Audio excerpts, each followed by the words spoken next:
probably heard the name Agincourt, right? It's practically legendary, a byword for one of the most incredible underdog victories in all of military history. I mean, think about it. A small, sick, starving English army goes up against this massive, well-rested French force, and somehow they win.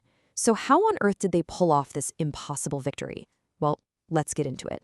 So picture this. It's the morning of October 25th, 1415, and if you're an English soldier, things are looking, well, they're looking pretty bleak. Your army, led by King Henry V, is just a wreck. You're exhausted, you're starving, and a lot of you are sick with diseases like dysentery. And then you look across the field, and what do you see? A huge, well-equipped, rested French army that outnumbers you at least 3-1, maybe even more. Honestly, this should have been a slaughter, no question. So, yeah. How does an army that's basically falling apart at the seams manage to beat a force that big? It wasn't just one thing, no single miracle. The real answer is a messy, fascinating mix of sheer desperation, some truly brilliant tactics, and honestly, a whole bunch of catastrophic mistakes by the French. All right, to really get how they won, we've got to rewind a little bit and look at the absolutely brutal journey that got them to this field in the first place. You see, this wasn't a battle the English wanted, not at all. It was a fight they were backed into, with nowhere else to go. So the whole campaign kicks off a couple of months earlier, in August. Henry's army lands and takes the port of Harfleur. Sounds good, right? Well, the siege was a nightmare, and disease just ripped through the English ranks. So Henry decides to make this risky, defiant march, 260 miles, to get to the safety of English-held Calais. But, you guessed it, just when they're almost there, they find a massive French army standing right in their way. I mean, just try to put yourself in their shoes for a second. You've been marching for 2.5 weeks. You've got almost no food, you're sick, and now you're completely trapped. The French have you cornered. For King Henry, there was only one way out, and that was straight through the French army. Okay, so how does this absolute disaster of a situation turn into one of the most famous upsets in history? Well, it really comes down to 3 huge factors: the battlefield itself, the weapons they were using, and some, let's just say, very poor decisions from the French commanders. First up, let's talk about the terrain. Henry was a smart commander, and he chose his ground brilliantly. He deliberately placed his army in this narrow channel of muddy farmland, with thick forests on both sides. Why does that matter? Well, it was a genius move because it instantly canceled out the French army's biggest advantage, their sheer numbers. They couldn't flank the English. They couldn't surround them. They had no choice but to attack straight ahead, right into a deadly funnel. And then there was the mud.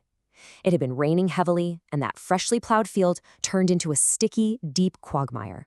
We have accounts from the time saying that French knights, weighed down by all their armor, were sinking up to their knees with every single step. This wasn't just annoying, it was a great equalizer. That mud was an absolute death trap. Next, let's look at the gear. The English had a secret weapon, or, well, not so secret, the longbow. A whopping 80% of their army were archers, ready to unleash a storm of arrows. The French, on the other hand, were banking on their elite knights, decked out in 50 to 60 pounds of full-plate armor. Now, normally that armor is amazing, but trying to slog through deep mud wearing it? It's like wearing a suit of lead. You can barely move, you can't see, you can hardly even breathe. So Henry's strategy was simple, but absolutely brutal and effective. Step 1, use the terrain to create that funnel. Step 2, have his archers hammer sharpened stakes into the ground in front of them, creating a makeshift wall to stop any cavalry charge cold. And step 3, unleash hell. Just rain down arrow after arrow on the advancing French. Meanwhile, the French were practically tripping over themselves with a series of massive blunders, all driven by pure overconfidence. Their nobles, all squabbling for a spot at the front to get all the glory, ended up creating this dense, disorganized mob. They actually put their own archers and crossbowmen at the back, where they couldn't really do anything. And to top it all off, their first cavalry charge was a total mess. It smashed into the English stakes, and the terrified horses turned and ran right back into their own guys. So, as the main body of French infantry is trudging through that awful mud with thousands of arrows raining down on them, the battle just dissolves into a brutal, chaotic hand-to-hand fight. There's a quote from a chronicler at the time, the monk of St. Denis, that just paints the perfect picture. He wrote that the French were so tightly packed that men in the third rank could barely even use their swords. They were literally being crushed by their own numbers. It just became this awful, deadly crush. The guys in the front would fall, but the men behind them couldn't stop. They were being pushed forward by the sheer mass of the army. So they'd just trip and fall right on top of the dead and wounded. Knights in their heavy armor got stuck in the mud and literally drowned or suffocated right there on the field. It's a horrifying image. And then you get the turning point. The English archers actually run out of arrows. But do they pull back? No way. They drop their bows, grab whatever they can get their hands on, swords, hatchets, even the mallets they use to hammer in their stakes, and they charge. These lightly armored, mobile guys just swarmed the exhausted, stuck-in-the-mud French knights. It was a slaughter. The result? An absolute catastrophe for France. We're talking over 6,000 men killed, and the list of the dead is just staggering. It's like a who's who of the French nobility. 3 dukes, 9 counts, thousands of knights, all wiped out in a single afternoon. Now, in the middle of all this, Henry makes a really ruthless and controversial call.